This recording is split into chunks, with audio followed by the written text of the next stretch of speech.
Assalamu alaikum wa rahmatullahi wa barakatuh. How are you guys doing?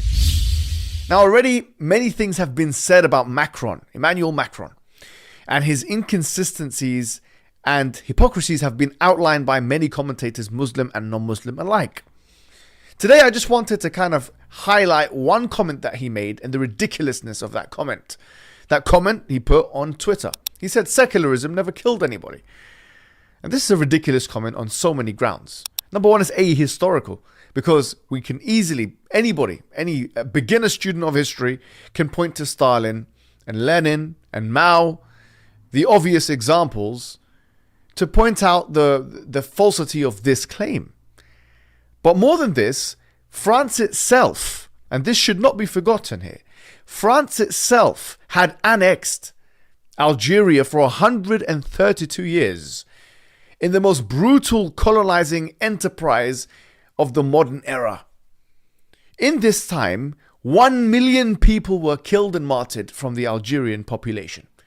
So much so that historians refer to this as a genocide, where 15% of the indigenous population were killed, raped, tortured. So much so that a book called La Question, which was published and censored, I might add, censored from the French population, outlines the torturous methods that these French colonizers employed, raping, pillaging, and killing 1 million people.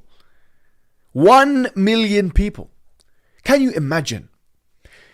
We already know that 24 skulls of Algerian people were transferred to Algeria recently. But do you know that in books like La Question, which was censored once again from the French population, such torturous methods as putting military equipment in the private parts, the penises of men, and mutilating such private areas, and shoving instruments into the private parts of Muslim women was done? Raping, killing, torturing, mutilating. How dare he? How dare he, from just a historical perspective, come out with this claim, secularism has never killed anybody?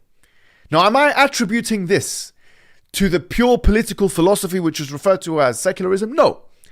Because secularism doesn't necessarily lead to these kinds of things.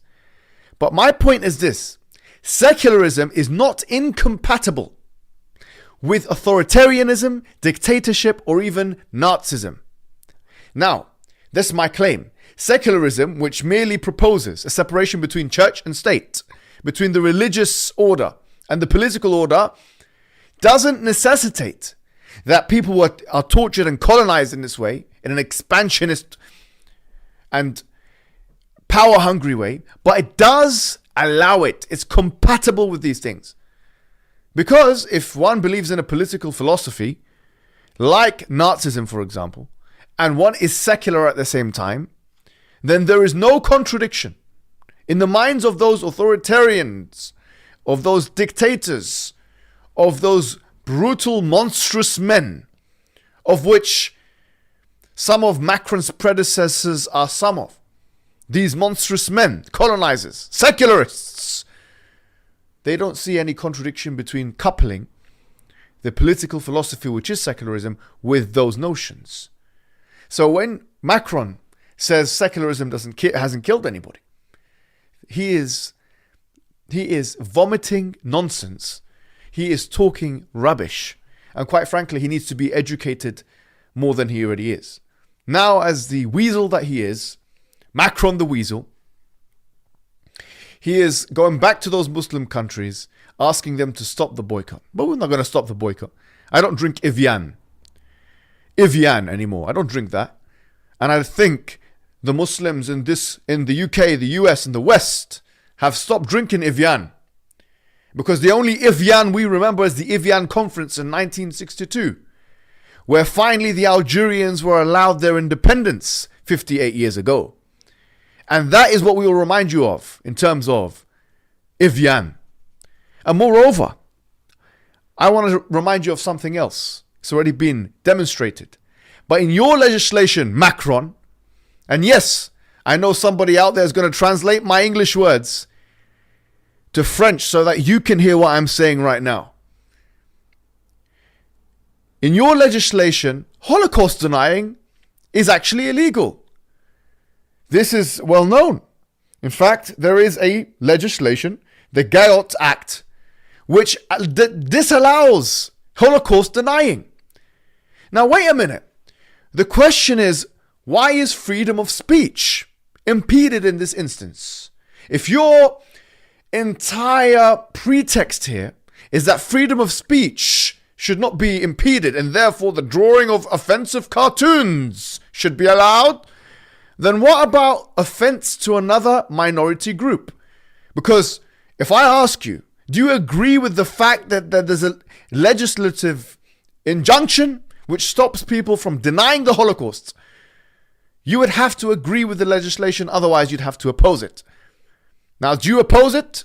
Do those individuals who are so proudly putting up pictures of the prophet, so-called prophet, which actually is a figment of their imagination, are those individuals also happy to say, yes, we will allow Holocaust denial, but not only that, but mocking the Holocaust as well? How about that? Because look, if we want to use freedom of speech as a pretext for all offensive actions towards minority groups, and not only minority groups, any group, then the question is, how far are you willing to push the envelope? Those same individuals who are picking up pictures that they are saying as the Prophet Muhammad, and it's probably someone from their family, because that's what they remember, or something like that, would they also have the guts and audacity to offend the Jewish community by not only denying the Holocaust, but by mocking the Holocaust? That's what I want to see, that level of consistency with your principle of freedom of expression and freedom of speech. But you wouldn't mock the Holocaust, and you wouldn't stand, like in this film, Die Hard 3, in Harlem, with a sign saying, I hate niggers. The reason why you wouldn't do that is because you fear for the consequences. That's the reality. Well, unfortunately for me and for you, those monstrous terrorists are creating consequences, which allows us all to fear for them.